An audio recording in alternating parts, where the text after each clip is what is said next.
Okay, today we're looking at 2.3b, and I'm not going to lie, these are the harder ones, and if you haven't done the previous sections, you need to watch those videos first, because this is assuming you know all 6 steps and how to work with them. It's just we're getting into some more complicated problems. So first off, on your instructions for your take-home quizzes, on your instructions for your test, it will say you must show all steps to receive full credit. I want you using the 6 steps that I'm teaching you. You can't use a computer program or an app on your phone. I can tell when they've done them because they have a whole different way of doing it. Now, if you have a way that you prefer, or if you skip some steps, but I can tell what you're doing, that's perfectly okay. Or if you have a different way of writing things, just email me and ask me if it's okay. And of course I will, because I know there's different ways of writing things, but I just don't want you using a computer program for these. And the other thing is, it will say on the test and on your take-home quiz, you must remove fractions and decimals in the first step, which computer programs aren't going to do that. They're going to change them into decimals and deal with them that way. But I want you removing the fractions and decimals because you're going to have to know this if you go on up into college algebra or if you take chemistry or any science classes that have a lot of math. Okay, so today we're really dealing with step 1, which is clearing any fractions or decimals. So when you're clearing a fraction, you multiply everything by the LCD except the parentheses. LCD stands for the least common denominator, the denominator that they all have in common. So when we look at this first one, you're looking at all the denominators. We have 5, 3, and 5. 2 doesn't have a number denominator, so remember it's assumed to be a 1, but 1 doesn't really change anything. So we need the common denominator of 3 and 5. And it's just like we were doing when we were adding fractions. You're looking for the first multiple they have in common. So the multiples of 5 are 5, 10, 15. Multiples of 3 are 3, 6, 9, 12, 15. The first one they have in common is that 15. And again, what's in red you don't have to write. That's kind of what you're thinking in your head. But I just like to write it down so you'll have it there. So my LCD is 15, and so I'm going to multiply every single thing by 15 except for parentheses. So I'm going to multiply this by 15, this by 15. Don't forget, even this 2, it's not written as a fraction, but it's still a number there. So that one by 15 and that one by 15. And what that's going to do is get rid of our fractions in the very first step. Sorry, it went out of focus there. So now what you're doing is you're multiplying by 15. So you're going to multiply the top and then divide the bottom, or you can cross cancel. I'll show you both ways. But so you're going to say 15 times 1 is 15, divided by 5 is 3x. So see, I got rid of my fraction. The minus comes down. 15 times 2 is 30. 30 divided by 3 is 10. The x comes down. This next one is 15 times 2 is 30. It's divided by 1, or not divided by anything really, so that's just a 30. The negative comes down, and then 15 times 2 is 30. Divided by 5 is 6, and the x comes down. So do you see in the first step, I got rid of all those fractions. So you can think of it as multiplying and then dividing, or you can also cross cancel. Here you can say 5 will go into 15 3 times. 3 times 1 is 3. You get the same answer either way. These, I kind of think it's easier to just multiply and divide because they always come out as an even number. So step 1, we got rid of our fractions. Step 2, get rid of our parentheses. There's not any. Step 3, be aware of our equal sign. It's over here. And combine like terms. So I say 3x minus 10x is a negative 7x. Bring down the rest of the problem. Step 4, move my letter to the left. So I'm going to move my 6x over. And so I get a negative 1x minus 30 equals, those are completely gone. But when your number is gone, you hold the place with a 0. Now this is one place where you might say, well, I could add these 7 over here and then divide, and that is perfectly okay. That's a shortcut, and like I said, I don't mind you taking shortcuts as long as you're showing me my steps, you're showing me what you were doing, but I'm always gonna follow the 6 steps just for people that don't see those shortcuts. So step 4, move the letter to the left. Step 5, move the number to the right. So I get a negative 1x equals 30, and then divide by the number in front. So x equals negative 30. And so there we didn't do all 6 steps. We did 5 steps, but getting rid of that fraction in the first step. So I think this next one has all 6 steps. Okay, so the first thing we notice is a fraction. So we're going to look at the denominators 3 and 9. And what's the first multiple they have? 3, 6, 9 is the first multiple that they have in common. So I'm going to multiply everything by 9 except the parentheses. So I'm going to multiply this by 9, skip the parentheses, this by 9, skip the parentheses, but I also have to do both of these over here. This is the biggest mistake people make. Don't forget that you have to multiply that other side by 9 also. You have to multiply everything by 9. And now we're going to multiply and then reduce. So 9 times 1 is 9. Divided by 9 is 1. The parentheses just comes down. 9 times 1 is 9. Divided by 3 is 3. Bring down the parentheses. And again, don't forget over here, 9p plus 27.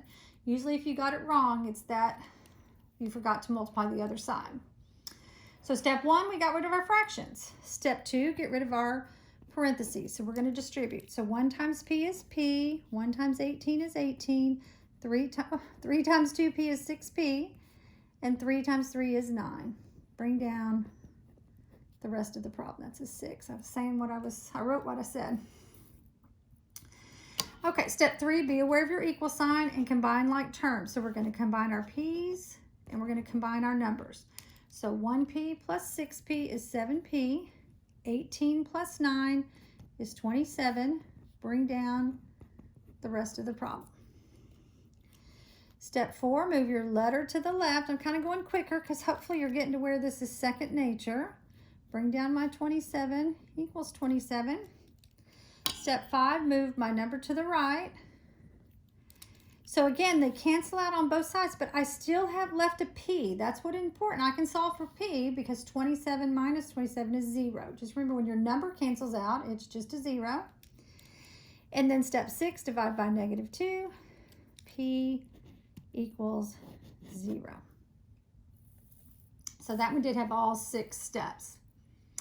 Okay, so fractions, you get rid of it by multiplying everything by the least common denominator in the first step. And that'll get rid of it, and then you follow the rest of the steps. Okay, let's look at decimals. Well, decimals, if you look at the note sheet, it says move every decimal the same number of places except for parentheses. And so what I mean by that is if you look at this problem right here, 0.3 has 1 decimal place, 0.15 has 2, and 0.2 has 1. Ignoring the parentheses. You never think of the parentheses of protecting them from everything else.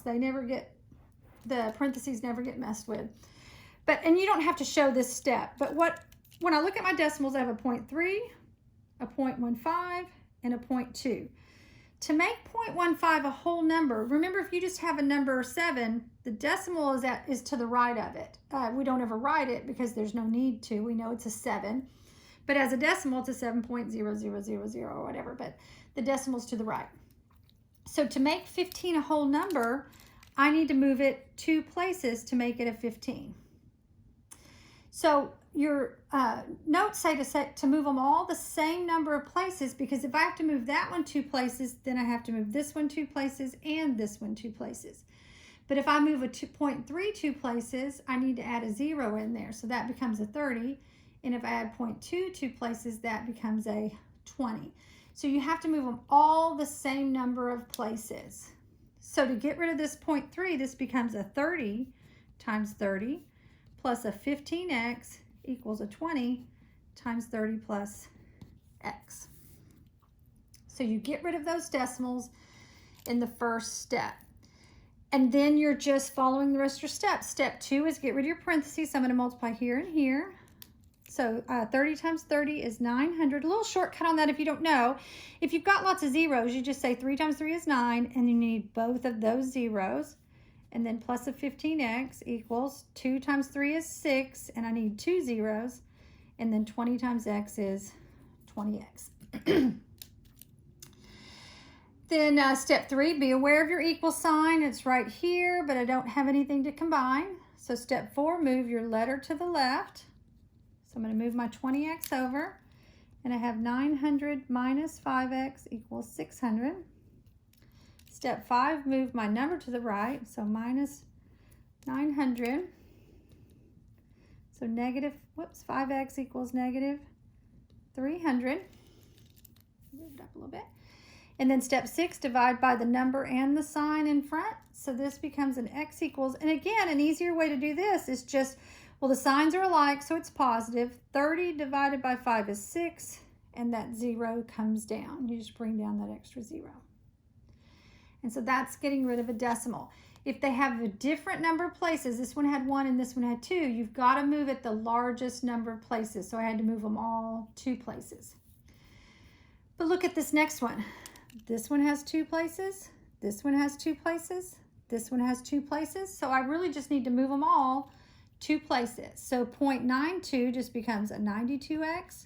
0.98 becomes a 98 times 12 minus x. And 0.96 becomes a 96 times 12. And then we've done enough of the 6 steps, so then you would just follow that down. I just wanted you to see that one in that you move it 2 places. I do want to do one more example of decimals. Let's say I had 0.5, 0.05, and just a 5. Say those were the numbers in front of those parentheses. For this one, do you see this one has 2 places, this one has 1, and this one doesn't have anything, but the decimal point would be assumed to be there. So I have to move them all 2 places. So this one I'd have to move 2 places, this one I'd have to move 2 places, and that one I'd have to move 2 places. So 0.5 would become a 50, 0.05 would become a 5, and 5 would become a 500. Because moving the decimal places is really like multiplying by, if you're moving it 1 place, it's like multiplying it by 10. If you're moving it 2 places, it's like multiplying it by 100. So if you did 0.5 times 100, you get 50. 0.05 times 100 is 5, and 5 times 100 is 500. I didn't give you one hard like that, but I just want you to realize that when you move them, you have to move them all the same number of places.